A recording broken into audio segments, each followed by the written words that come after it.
तो यहाँ पे आप सभी के बीच में मैं लेकर हाजिर हूँ आज का वीडियो नंबर चौथा है, जो कि आप सभी रेलवे सुपरिटेंडेंट नर्सिंग सुपरिटेंडेंट के फॉर्म भरे हैं।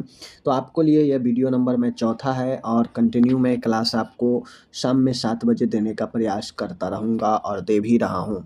इसी क्रम में यह चौथा नंबर का वीडियो है और जब तक आपके एग्ज़ाम नहीं होते हैं तब तक मैं कंटिन्यू क्लास कराता रहूँगा। इन बातों को ध्यान में रख लीजिए। चलिए आज की इस वीडियो को शुरू करते हैं, जहाँ पे लगभग 60 से 70 एमसीक्यू हम लोग देखेंगे। अच्छे लेवल का एमसीक्यू देखेंगे तो आपको ज़रूर शेयर करना चाहिए। जितने भी नर्सिंग सुपरिटेंडेंट के अप्लाई किए हैं, आपको डेली वीडियो यहाँ पे मिलता रहेगा। हर एक कैटेगरी के हर एक मिक्स क्वेश्चन मिलेगा, ताकि आपको भी मज़ा आए पढ़ने में और चीज़ों को समझने में। तो चलिए करते हैं शुरू वीडियो नंबर चौथा। पहला प्रश्न है, आईवी जो इंट्रावेनस फ्लूइड जो दिया जाता है, आईवी इन्फ्यूजन के लिए जो ड्रिप होता है वह आईवी स्टेंट पर कितनी ऊंचाई होनी चाहिए। तो जो ड्रिप होता है आईवी स्टेंट पर 18 से 24 इंच के ऊंचाई पर होनी चाहिए। ठीक है। आगे है, कहता है घाव की ड्रेसिंग का मुख्य उद्देश्य क्या होता है। तो देखिए, घाव की ड्रेसिंग इसीलिए किया जाता है भाई, पहला संक्रमण बचाना, दूसरा घाव जल्दी से जल्दी भर सके इसके लिए। तो यह क्या करता है, आपको प्रोमोट हीलिंग, यह हीलिंग को बढ़ाता है, घाव भरने को बढ़ाता है। ठीक है। आगे है, पेशेंट को मेंटल और फिजिकल आराम के लिए नर्स या सीएचओ क्या करती है। तो पेशेंट को मानसिक और फिजिकल आराम के लिए प्रोवाइड एक्सप्लानेशन, मरीज को एक्सप्लानेशन प्रोवाइड करती हैं। ठीक है। आगे मैं बढ़ूँ तो आगे है, यहाँ पे देख सकते हैं, हिप सोल्जर और थंब ज्वाइंट पर प्लास्टर कास्ट कैसा लगाया जाता है। तो जो प्लास्टर कास्ट लगाते हैं वह स्पाइका कास्ट लगाया जाता है। हिप पर, सोल्जर पर, थंब ज्वाइंट पर अगर फ्रैक्चर हो जाए तो वहाँ पे स्पाइका कास्ट जो है लगाया जाता है। ठीक है। आगे है, प्लास्टर कास्ट का उद्देश्य क्या होता है, सब लोग जानते हैं। तो प्लास्टर इसीलिए चढ़ाया जाता है ताकि जो डिफॉर्मिटी है, जो समस्या है, विकृति है, उसको कम किया जा सके, उससे सही किया जा सके और रोकथाम किया जा सके। जैसे फ्रैक्चर हो जाता है तो फ्रैक्चर को सही करने के लिए, रोकथाम करने के लिए ही हम प्लास्टर कास्ट का उपयोग करते हैं। बात समझ गए। फ्रैक्चर के उपचार में कौन सी विधि प्रयोग में नहीं ली जाती है। तो फ्रैक्चर के उपचार में पता है प्लास्टर कास्ट चढ़ाया जाता है, स्प्लिंट भी लगाया जाता है, ट्रैक्शन का भी यूज किया जाता है, लेकिन पोस्टरल ड्रेनेज नहीं होता है। इसका उपयोग शरीर से तरल पदार्थों को निकालने में होता है। ठीक है। आगे मैं बढ़ता हूँ। आगे क्वेश्चन है यहाँ पे, फ्रैक्चर, स्प्रेन, स्ट्रेन, डिसलोकेशन के इलाज में कौन सी विधि प्रयोग नहीं होती है। तो देखिए, अस्थि भंग हो या फिर मोच हो या फिर हड्डी अपने जगह से डिसलोकेट हो गया हो, तो इन सभी विधि में किसका प्रयोग नहीं होगा। स्प्लिंट का होता है, रेस्ट्रेंट का होता है, ऑक्सीजन का भी उपयोग हम लोग करते हैं जब ज़्यादा समस्या हो जाए तो, लेकिन पोस्टरल ड्रेनेज का इस्तेमाल नहीं होता है। बात समझ गए। आगे है, कहता है इन्फेक्टियस वेस्ट किस रंग की थैली में डाला जाता है। तो जितने भी नॉन इन्फेक्टियस वेस्ट होता है, नॉन मतलब जो असंक्रामक कचरा हो, उससे हम लोग ब्लैक, जितने भी सूखे और असंक्रामक कचरा होते हैं ब्लैक वाले में ही डालते हैं। बात समझ गए। आगे ए बी जो दिया है ये नहीं होगा, याद रखिएगा। आगे है, यहाँ पे कहता है पोस्चुरल ड्रेनेज में सहायक सपोर्टिव तकनीक कौन सी है। पोस्चुरल ड्रेनेज आपको पता है कि शरीर से कुछ तरल जमाव होता है, उसको निकालने का एक विधि है। तो सपोर्टिव तकनीक जो होता है, यहाँ पे हॉट स्टीम इन्हेलेशन सपोर्ट तकनीक का इस्तेमाल जो है, यहाँ पे जो है कौन सी तकनीक का पोस्चुरल ड्रेनेज में सहायक सपोर्टिव तकनीक कौन सा है। तो पहला ए आंसर तो जो है आपका गलत है। ठीक है, ए आंसर गलत है। यहाँ पे क्या होता है, चेस्ट टैपिंग होता है। ठीक है ना, चेस्ट टैपिंग इसका राइट आंसर होगा, option number D. Postural drainage में सपोर्ट टेक्निक चेस्ट टैपिंग होता है। ठीक है, इसको ध्यान में रखना है। आगे है, यहाँ पे रिस्पायरेटरी ट्रैक्ट में श्वसन नली में शराब के जमाव को दूर करने के लिए नर्स या सीएचओ क्या करती है।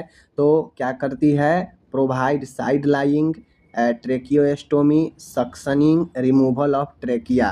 तो श्वसन नली में कुछ शराब का जमा हो जाता है तो उसके लिए सक्शन किया जाता है। ये नहीं होगा, suction is the right answer. ठीक है, 10 सेकेंड के लिए करते हैं। आगे है यहाँ पे इंडोट्रेकियल इंटूबेशन में, यानी ट्रेकिया के अंदर से एक ट्यूब डाला जाता है, उसमें बेस्ट सूटेबल पोजीशन कौन सी होती है? तो बेस्ट सूटेबल पोजीशन जो होता है कौन सा होता है? इंडोट्रेकियल इंटूबेशन में बेस्ट सूटेबल पोजीशन कौन सा होता है? तो इसका राइट आंसर जो है इंडोट्रेकियल ट्यूब इंटूबेशन, यानी ईटी ट्यूब जो होता है, ईटी ट्यूब को बेस्ट सूटेबल पोजीशन अपन सपाइन पोजीशन ही होता है। ये बातें ध्यान में रखिए। आगे है ग्रेविटी द्वारा स्राव निकालने की प्रक्रिया क्या कहलाती है? तो अभी मैं वही ऊपर में आपको बता रहा था कि ग्रेविटी द्वारा जो निकलता है, इसमें बेसिकली ग्रेविटी काम करता है। जो शरीर में जो तरल होते हैं शरीर के अंदर, अगर वो ज़्यादा है तो उसको हम निकालना चाहते हैं, तो उसके लिए ग्रेविटी काम करता है, वो है पोस्टरल ड्रेनेज। ठीक है ना, पोस्टरल ड्रेनेज। आगे है यहाँ पे BMW बायोमेडिकल वेस्ट के अनुसार body part placenta dressing material किस बैग में डाले जाते हैं? तो वो येलो कलर के बैग में डाले जाते हैं। ठीक है। आगे है ट्रेकियोस्टोमी ट्यूब में मरीज अलार्म नहीं बजा पा रहा है, नर्स क्या करेगा? यानी ट्रेकियोस्टोमी ट्यूब में मरीज अलार्म नहीं बजा पा रहा है, तो नर्स को क्या करना चाहिए? तो नर्स को कॉलिंग बेल देना चाहिए। नर्स क्या करेगा? तो नर्स को कॉलिंग बेल देना चाहिए। अगर ट्रेकियोस्टोमी ट्यूब में मरीज अलार्म नहीं बजा पा रहा है, तो नर्स को कॉलिंग बेल देना चाहिए। ठीक है ना, बेल के लिए बुलाना चाहिए। आगे है शार्प इंस्ट्रूमेंट को कहाँ डिस्कैर्ड करते हैं, यानी नुकीला जो भी होता है, तो नुकीला को हम लोग ब्लू बीन में डिस्कैर्ड करते हैं, याद रखिएगा। आगे है ट्रेकियोस्टोमी में ज़्यादा समय तक सक्शनिंग से क्या हो सकता है? तो मैं आपको पहले ही बताया, ट्रेकियोस्टोमी को 10 सेकेंड से ज़्यादा सक्शन नहीं करना चाहिए, नहीं तो इससे क्या होगा? हाइपोक्सिया हो सकता है, कार्डियक अरेस्ट हो सकता है। इन बातों को ध्यान में रखना चाहिए। आगे है मुंह को दोनों कोनों पर घाव को क्या कहते हैं? आप लोग देखते होइएगा कि बच्चा में या थोड़ा सा लगभग 10-15 साल के एज में जो है, ज़्यादातर मामला में देखते होइएगा कि दोनों मुंह जो है ना, मुंह आगे से जो खुलता है लिप, दोनों साइड में घाव से हो जाता है। उसे केलियोसिस बोलते हैं। क्या बोलते हैं? केलोसिस बोलते हैं, याद रखिएगा। ठीक है।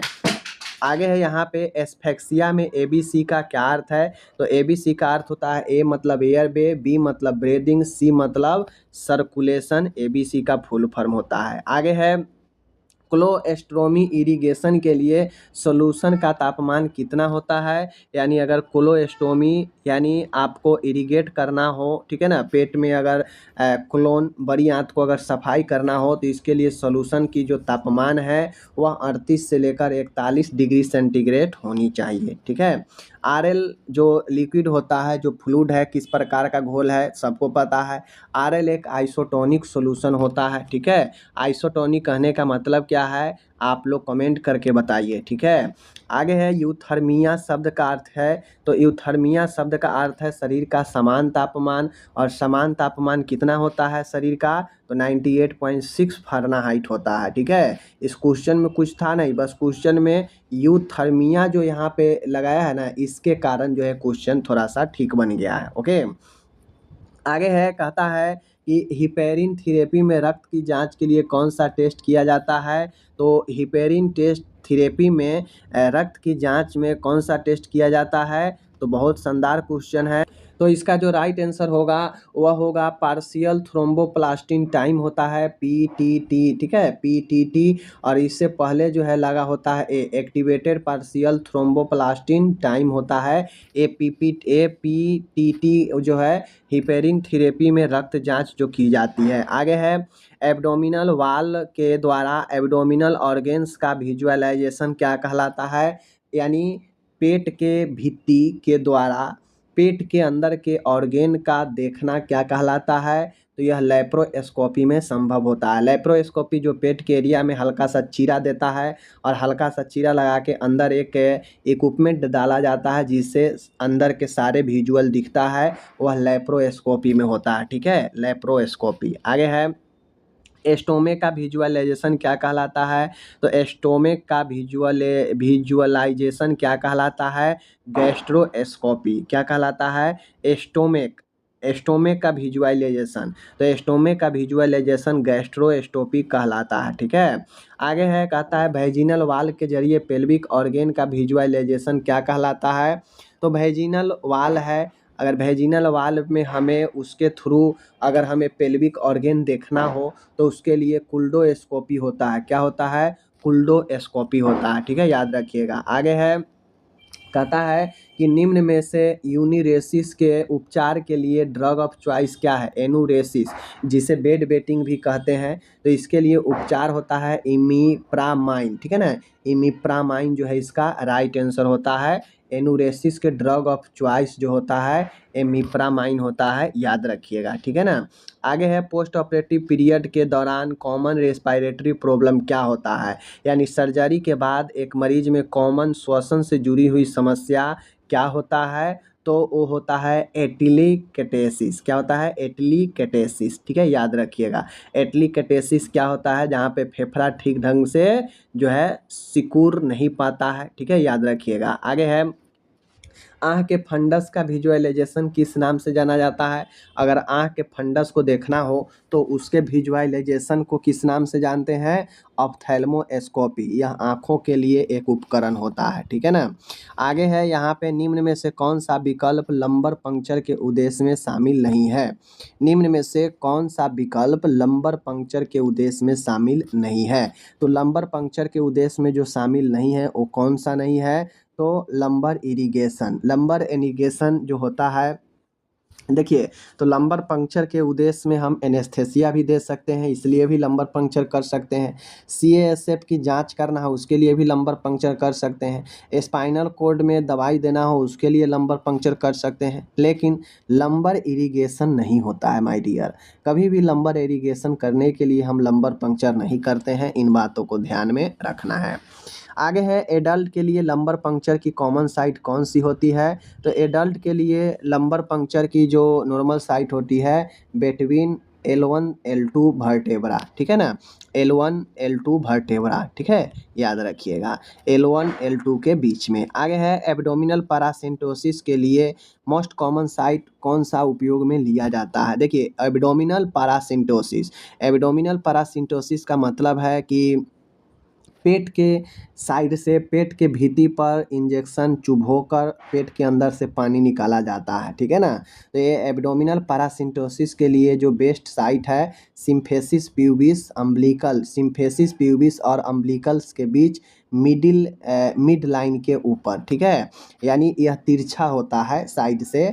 सिम्फेसिस प्यूबिस और अम्बिलिकल्स के बीच मिडिल लाइन के ऊपर जो है हम एब्डोमिनल पैरासिम्प्टोसिस करते हैं, जहाँ पे एक बड़ा सा इंजेक्शन अंदर चुभोकर अंदर से अगर कोई पानी उनी जमा हो तो उसको निकाला जाता है। आगे है, प्लूरल फ्लूइड एस्पायरेशन के लिए मोस्ट कॉमन साइट क्या है? यानी अगर प्लूरल से अगर फेफड़ा से अगर कोई तरल निकालना हो, जैसे फेफड़ा में पानी भर जाना, पस भर जाना, तो उससे उसको अगर निकालना हो तो उसके लिए हम लोग फिफ्थ इंटरकोस्टल स्पेस का उपयोग करते हैं। ठीक है, यह इंटरकोस्टल मसल्स होता है, उस बीच में 5वें नंबर के इंटरकोस्टल मसल्स स्पेस के बीच में हम लगाते हैं इंजेक्शन और जो है निकालते हैं वहाँ से फ्लूइड को। आगे है, यहाँ पे एब्डोमिनल पैरासिम्प्टोसिस टर्म का अर्थ क्या है? अभी मैंने बताया कि पेरिटोनियल कैविटी से फ्लूइड को बाहर निकालना, यही जो है आपका एब्डोमिनल पैरासिम्प्टोसिस होता है। ठीक है, एब्डोमिनल पैरासिम्प्टोसिस में जो एब्डोमिनल वाल है, ऊपर का जो भित्ति है पेट वाला, वहाँ से एक बड़ा जो है साइज का जो है सुई जो होता है लगाकर पानी खींचा जाता है। ठीक है, नैदानिक उद्देश्य से टिश्यू को रिमूव करके उनका प्रयोगशाला में एग्जामिनेशन करना क्या कहलाता है? देखिए, डायग्नोसिस के उद्देश्य से, ठीक है ना, जांच के उद्देश्य से टिश्यू को रिमूव करके खुरोच कर या काट कर प्रयोगशाला में भेजा जाता है। उस जांच को बायोप्सी कहते हैं।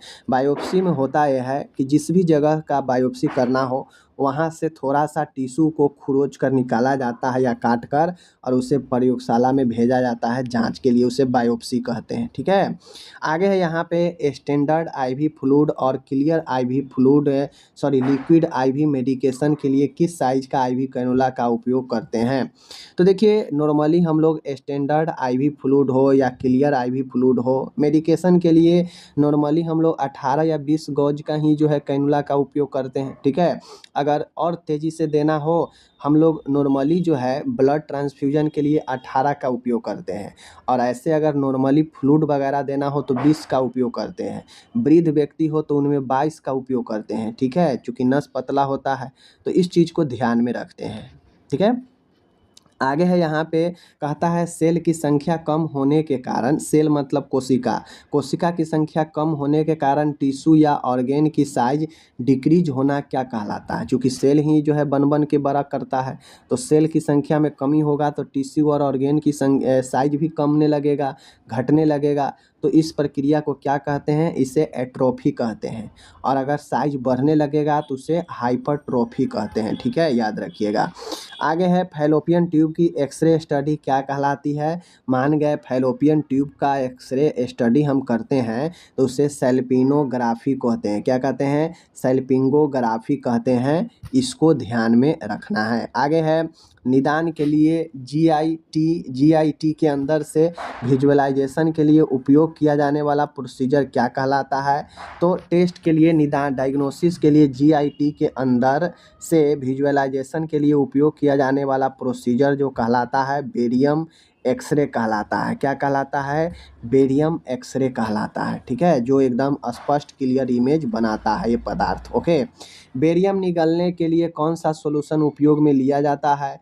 तो बेरियम जो स्वालो किया जाता है, निगला जाता है, जिसके बाद जो है इमेज लिया जाता है एक्सरे एमआरआई, तो वो बेरियम सल्फेट होता है, ठीक है, जिसको दिया जाता है मरीज को इमेज लेने से कुछ समय पहले। आगे है ऑब्स्ट्रक्शन का डायग्नोसिस करने के लिए, यानी अवरुद्ध का निदान करने के लिए प्रयोग की जाने वाले डायग्नोस्टिक एड जो ओसोफेगस, स्टोमक और ड्यूडेनम के ग्रोथ और अल्सरेशन के लिए की जाती है, वह बेरियम मील होता है। देखिए अगर पेट के हिस्से में अगर कोई रुकावट हो, ऑब्स्ट्रक्शन हो, एसोफेगस से लेकर स्टोमक से लेकर ड्यूडेनम तक अगर हमें कोई चीज़ जांच करना है तो उसके लिए बेरियम मील का इस्तेमाल करते हैं, ठीक है। आगे है राइट साइडेड कार्डियक कैथेटराइजेशन, यानी राइट साइड में हमको कार्डियक कैथेटराइज करना है तो कौन सी धमनी या शिरा के माध्यम से डाला जाएगा कैथेटर को। तो उसके लिए हम लोग उपयोग करते हैं फीमोरल वेन। फीमोरल वेन जो होता है, इस वेन के जरिए, आगे क्वेश्चन है आपके सभी के बीच में, लीवर बायोप्सी लेने के लिए मोस्ट कॉमन साइट क्या है। तो लीवर से बायोप्सी लेने के लिए मोस्ट कॉमन साइट है राइट हाइपोकॉन्ड्रियल रीजन, ठीक है, राइट हाइपोकॉन्ड्रियल रीजन से हम जो है लीवर का बायोप्सी कर सकते हैं, ठीक है। आगे है मेनिंजाइटिस के मरीज में कौन सा डायग्नोस्टिक टेस्ट उपयोग में लिए जाते हैं। तो मेनिंजाइटिस के मरीजों के लिए जो निदान होता है उसमें लंबर पंक्चर करके हम जो है फ्लूइड को CSF fluid, cerebro spinal fluid को निकालते हैं और जांच के लिए भेजते हैं, पता करते हैं कि कौन सा इन्फेक्शन है, क्या है, ठीक है। शरीर के संपूर्ण रक्त में 100 ml सोडियम क्लोराइड की कॉन्सेंट्रेशन कितनी होती है।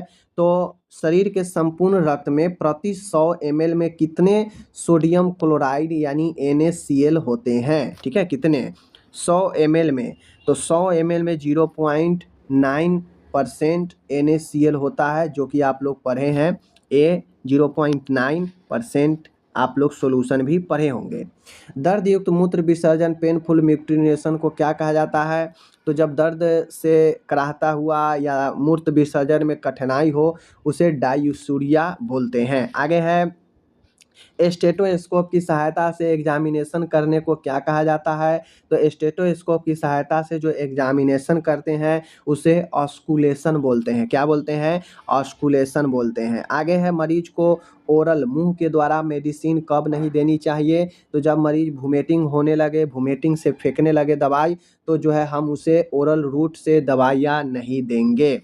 आगे है मरीज से रेक्टल टेम्परेचर लेने के लिए कौन सी पोजीशन दी जाती है। तो लेफ्ट लेटरल पोजीशन दिया जाता है और रेक्टल में जो है थर्मामीटर को डाला जाता है। ओके, कहता है कि 60 धड़कन प्रति मिनट से कम नाड़ी दर को क्या कहा जाता है? तो 60 से कम प्रति धड़कन अगर हो, 60 पर पल्स मिनट अगर कम हो तो इसे ब्रेडिकार्डिया बोलते हैं। अगर 100 से ज़्यादा हो जाए तो इसे टेकीकार्डिया बोलते हैं। श्वसन की सिचुएशन में ब्रेडीपेनिया और टेकीपेनिया होता है, सेम कंडीशन है, ठीक है।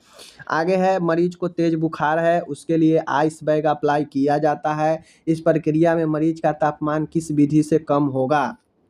तो एक मरीज है, बुखार है यानी टेम्परेचर ज़्यादा है, उसको हम आइस बैग अप्लाई करते हैं यानी ठंडक प्रदान करने के लिए हम आइस का उपयोग करते हैं।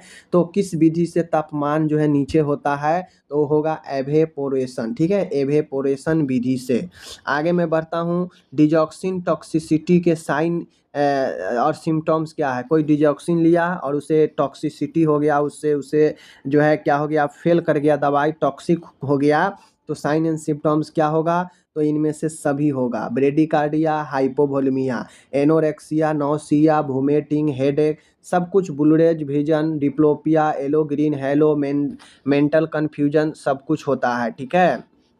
क्लिनिकल में मैनिफेस्टेशंस में ऑब्जेक्टिव डाटा का अर्थ क्या है? तो क्लिनिकल लक्षण में ऑब्जेक्टिव डाटा का मतलब होता है साइन, चिन्ह, ठीक है। आगे है यहाँ पे, नर्सिंग प्रोसेस के अंदर मरीज की एक्चुअल प्रॉब्लम को कौन से चरण में शामिल किया जाता है? तो मरीज को कौन सा एक्चुअल वास्तव में समस्या है, इसका निर्धारण तो भाई दूसरे स्टेप नर्सिंग डायग्नोसिस में ही जो है समस्या का निर्धारण हो जाता है। आगे है, अचानक से उच्च तापमान का निम्न तापमान होना, यह क्राइसिस कहलाता है, ठीक है। अचानक बॉडी का तापमान हाई है और अचानक से फॉल्स कर जाए, नीचे गिर जाए, उसे क्राइसिस कहते हैं, ठीक है।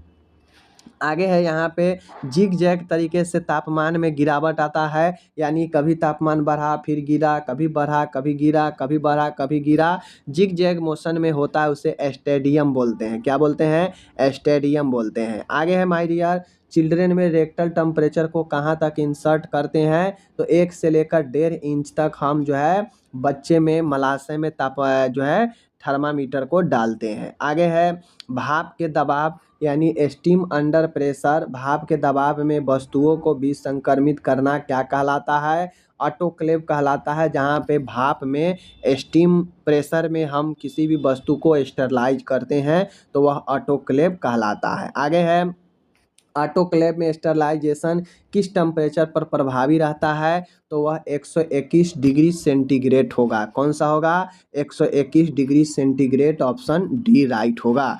आगे है, एडल्ट में नॉर्मल पल्स रेट 72 पर मिनट होता है, इसको आप लोग को ध्यान में रखना है। व्यक्ति में रोगों से लड़ने की क्षमता क्या कहलाता है? तो उसे इम्यूनिटी बोलते हैं, जिसमें व्यक्ति का इम्यूनिटी जो है रोगों से लड़ता है। आगे है, संक्रामक रोगों से बचने के लिए संक्रमित मरीज को असंक्रमित मरीज से अलग रखना क्या कहलाता है? संक्रामक रोगों के फैलाव से बचने के लिए संक्रमित मरीज को जो है असंक्रमित मरीज से अलग रखना क्या कहलाता है? आइसोलेशन कहलाता है। क्या कहलाता है माय डियर? आइसोलेशन, पृथकीकरण। आगे क्वेश्चन है, एक व्यक्ति जो कि पैथोजन माइक्रो ऑर्गेनिज्म जो कि डिजीज करते हैं एक व्यक्ति को, वह उनके शरीर में है लेकिन कोई लक्षण दिखाई नहीं दे रहे हैं, उस रोग की विशेषता क्या होती है? यानी एक व्यक्ति के अंदर ऐसे सूक्ष्मजीव मौजूद है जो रोग उत्पन्न कर सकते हैं लेकिन उनके अंदर कोई लक्षण दिखाई नहीं दे रहे हैं, तो यह क्या है? तो यह एक कैरियर है, एक वाहक होता है। जो मरीज के अंदर इन्फेक्शन वाला सूक्ष्मजीव तो है लेकिन लक्षण कुछ नहीं दिख रहा है, और लक्षण नहीं दिखने के कारण वो दूसरे मरीज के साथ दूसरे व्यक्ति के साथ उठ रहा है, बैठ रहा है, खा रहा है, पी रहा है, तो वह भले उसमें लक्षण ना हो लेकिन सूक्ष्मजीव उसके अंदर है तो वह दूसरे को भी फैला सकता है, इसलिए उसे कैरियर वाहक कहा जाता है, ठीक है, वैसे व्यक्ति को। आगे क्वेश्चन है, यहाँ पे कहता है 101 फ़ारेनहाइट जो है तापमान कितना डिग्री सेंटीग्रेड में कितना होगा? आपके सामने ऑप्शन है, आपको कमेंट करके बताना है, ठीक है। आगे है, संक्रमण मुक्त, फ्री फ्रॉम इन्फेक्शन को क्या कहा जाता है? तो संक्रमण मुक्त को एसेप्सिस बोलते हैं। सेप्सिस मतलब संक्रमण, एसेप्सिस मतलब ऑब्सेंस ऑफ संक्रमण, ठीक है।